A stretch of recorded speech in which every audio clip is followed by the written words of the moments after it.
Olá, Sapiens! Como é que vocês estão hoje? Tudo bem? Bem-vindos a mais um DR das Dietas. E hoje, mais dentro da série de vídeos rapidinhos, nós vamos explicar para você, quer dizer, mais a Ana, porque eu não manjo muito, sobre por que e como acontecem os infartos. E é isso, né, Ana? Hoje a gente vai fazer uma série bem rapidinha explicando questões de saúde e de alimentação de uma maneira bem simples, assim, sem muitas confusões, sem muita nerdice, para ver se fica mais fácil de vocês entenderem. Não, vou confiar em você, hein? Sem muita nerdice e sem muita coisa difícil. Esse vídeo é para ser rápido. Meu nome é Estevão Matheus, para quem chegou agora, sou empreendedor digital e psicólogo. E eu sou Ana Maria, médica com especializações em nutrologia, revisões sistemáticas e meta-análises.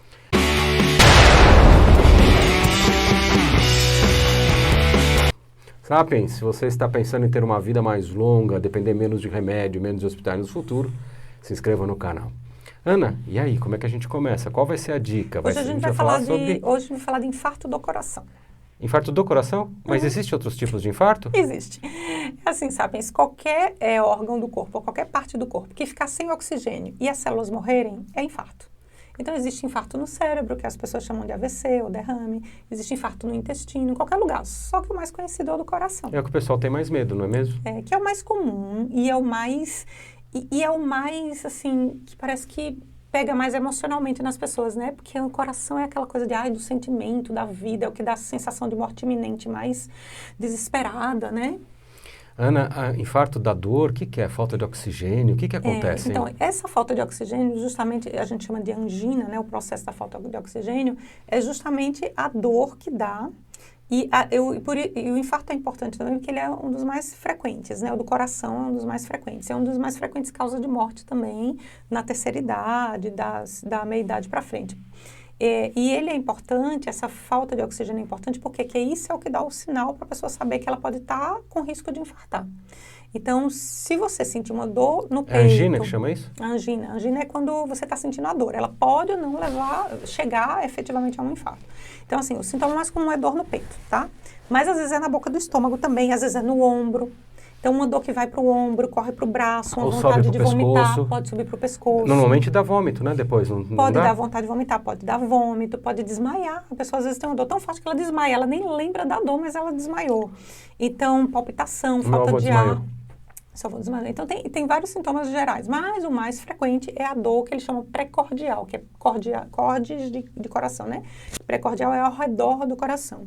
Então, se você sentir qualquer uma dessas coisas, Sapiens, vai procurar assistência médica imediata e muito raramente existem uns infartos chamados silenciosos, que geralmente são daquelas pessoas que já têm uma dificuldade neurológica tão antiga, geralmente por um diabetes muito descompensado, que já destruiu os nervinhos, e aí a pessoa não sente. Aí quando ela descobre, ela já está com falta de ar, porque o pulmão já não está funcionando. O meu avô teve isso, uns 2 ou 3 vezes seguidas. E não sabia? Ele não sentia nada, só quando viu o pulmão dele já estava cheio de água.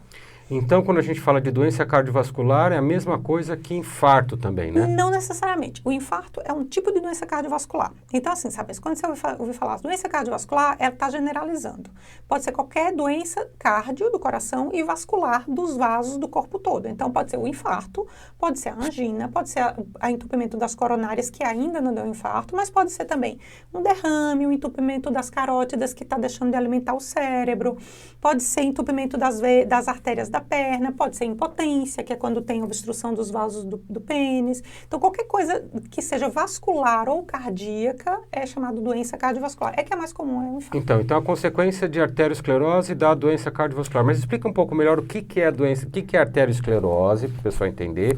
O que tem a ver com as coronárias e as artérias que elas ficam... É porque como as coronárias são as artérias que alimentam o coração, elas estão ali para nutrir o músculo do coração, o sangue sai direto do coração para rodear o próprio coração e alimentar o próprio músculo que está jogando sangue para o corpo todo.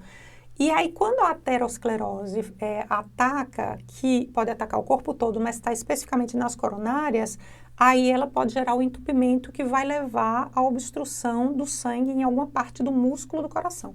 E quando esse músculo fica sem sangue, ele pode morrer. Aí fica aquela parte do coração morta que não bate direito e sem oxigênio dá a dor e é o infarto, e o coração, uma parte funciona normal e outra parte não tem mais sangue e fica lá parada, paralisada, sem funcionar. Ana, eu vou fazer uma pergunta meio retórica, porque eu já decorei isso. Mas o que provoca os entupimentos? Porque chegou uma senhora agora que está perguntando. Então assim, antes do entupimento tem todo o processo de aterosclerose. Então, como que é o processo de aterosclerose? O processo da aterosclerose é assim, primeira etapa é a inflamação crônica da camada de dentro do vaso sanguíneo. É como se, imagina como se fosse um cano que tivesse uma camadinha, como se fosse um reboco de uma parede. Aí você tem uma parede que tem um reboquinho, só que ela está toda esburacada, que tem alguma coisa agredindo, arranhando ali a camada de dentro dos vasos sanguíneos, das artérias. E aí o corpo tenta, primeiro ele vai como se fosse um coágulozinho de plaquetas, de fibrina, tenta lá alisar aquilo lá. Imagina como se fosse um cimento, um reboquinho. Aí depois vem uma coisa tentando alisar mais, aí vem aquelas barquinhos de colesterol tentando dar uma amaciada ali para tentar alisar aquilo lá. E depois vem o cálcio, tipo, para passar uma pá de cal por cima e deixar lisinho. Só que se a artéria, a camada de dentro dos vasos sanguíneos está o tempo todo sendo castigada por processos químicos, por exemplo, nicotina, que é um tóxico que as pessoas usam o tempo todo. E tem outros químicos também, gente, quimioterapia, drogas ilícitas, várias coisas químicas. Excesso de café. O problema mais da cafeína... Tem gente que toma todo dia, viu? Eu sei. Eu tomo assim, todo dia, o dia inteiro. O dia inteiro, muita quantidade, né? Mas a cafeína, apesar dela ser uma catecolamina que aperta os vasos sanguíneos, mas o efeito dela é muito leve comparado com essas outras inas todas que a gente chama, né? E o principal efeito dela é a vasoconstricção, é apertar os vasos. É problemático por quê? Porque se o vaso já estiver entupido e você ainda por cima aperta, então passa muito menos sangue ali dentro se ele estiver obstruído, tá? Uma pessoa normal que não tem nada aqui dentro vai ter o aperto do vaso sanguíneo e depois vai voltar ao normal. Agora, se ele já está o tempo todo inflamando, e aí com isso você tem todas essas camadas que eu falei, da inflamação, da fibrina, do colesterol, do cálcio, isso vai criando várias camadas, é como se tivesse realmente um entulho, entulhando cada vez mais um cano, e aí você não consegue mais passar o fluxo de sangue ali dentro. Ana, eu tenho uma dúvida. Mas já percebi a aterosclerose começa com o endurecimento e a inflamação dos vasos sanguíneos. Começa aí. Começa ele ficar duro, não conseguindo nem dilatar, nem contrair direito. Ana, eu tenho uma pergunta para você. Isso já percebi que isso daí leva décadas para poder acontecer. E por que tem gente tão jovem sofrendo de angina, de dor, porque a angina não chega a matar, dá dor, tem falta de oxigênio, mas não chega a matar as células do coração, ou chega? A angina é só o sintoma, né? É só o sintoma, O sintoma pode gerar um infarto ou não. Não, mas a pergunta é dos jovens, desculpa. Quando a angina não leva ao infarto, às vezes não tem consequência, e o coração ficou ok, não chegou a ter nenhuma consequência específica. Mas por que tem gente jovem tendo, né? Porque tem várias coisas aí envolvidas. Tem muita gente fumando, às vezes usando alguma coisa que pode estar contraindo os vasos sanguíneos. Tem gente também que tem abóboras condições ilícitas, genéticas. Né? Abóboras ilícitas. Abóboras. Porque não pode falar palavra, senão corta. Essas inas ilícitas aí ou listas ou ilícitas, mas que apertam os vasos sanguíneos, né? Aumentou muito mesmo os jovens fumando, viu? E tem pessoas, porque a nicotina é um tipo, né? E tem pessoas também que às vezes têm vasoespasmos, que perde esse controle do endurecimento do vaso sanguíneo, e aí nas coronárias acaba faltando oxigênio no coração. E muito, muito raramente existem alterações genéticas, tanto de controle dessa musculatura dos vasos sanguíneos, quanto da passagem dos vasos sanguíneos no meio das fibras do músculo. Aí imagina, o músculo está contraindo em cima do vaso sanguíneo, aí ele aperta o vaso sanguíneo na hora que contrai. Mas isso é o tipo de coisa que fica acontecendo direto. Aí pode também passar um tubinho de stent também ali para dilatar aquela passagenzinha que está apertando, né? Só para dar a dica, né? Se sentir dor, vai para o médico direto. Se você tem um filho mais novo aí, ou se você é mais novo, está assistindo o canal, sentiu essa dor, pegou no braço, subiu no pescoço, deu vontade, corre para o hospital. E você sabe o quê? Corre para atendimento de plantão, porque aí eles lá vão fazer, né? Sabe essas questões da pandemix, do vírus da pandemix, que ele dava coagulação nos vasos? Então, muita gente também mais jovem começou a ter coagulação, que é coágulo de sangue, mesmo sem ter nenhum outro problema. Mas o corpo desmancha isso, não? Então, aí se você tem um coágulo, esse coágulo entra na coronária, ele pode obstruir também, pode dar um pequeno infarto ou uma angina também. E às vezes o corpo desmancha sozinho o coágulo. Outras vezes, é como o Estevam falou, tem que ir para o hospital imediatamente. Por quê? Porque lá no pronto-socorro vai ter remédios para desmanchar esse coágulo, Ou vai ter, às vezes, aquela cirurgiazinha que o pessoal chama de cateterismo, que é angioplastia, que é para entrar dentro do vaso sanguíneo, desobstruir, passar o tubinho para poder abrir o lugar que está apertado, enfim, fazer o que tem que fazer. Ana, quais são os outros fatores de risco para o pessoal? Só para lembrar rapidinho, quais são os fatores de risco? Como a gente já falou dessas outras coisas mais raras e das toxinas que não são raras, por exemplo, tem gente fumando o tempo todo por aí e botando nicotina dentro do corpo o tempo todo. Além dessas coisas, quais são os outros fatores de risco? O que é que inflama os vasos por dentro e faz a aterosclerose e os vasos começarem a ficar duros? Qualquer coisa que gere muito radical livre. Então, é por isso que o cigarro é tão tóxico. Não é só a nicotina, tem todos os outros tóxicos que provocam esses radicais livres. Excesso de caloria provoca radical livre, porque você sobrecarrega a mitocôndria, ela começa a tentar produzir energia, tentar produzir, e você não está gastando. O que você não gasta, ela vai acumular em forma de triglicérides e vai mandar para a gordura, aí a pessoa vai engordando. E todo esse transporte, todo esse processo metabólico que você está sobrecarregando a sua célula, está gerando radicais livres. Aí a pessoa só tem uma quantidade específica de antioxidantes dentro da célula, tem uma hora que não tem mais, não consegue antioxidar. Aí vai produzir substâncias que são substâncias inflamatórias. Inclusive, a gente tem vídeo no canal também falando dos exames, Vamos por aqui, exames.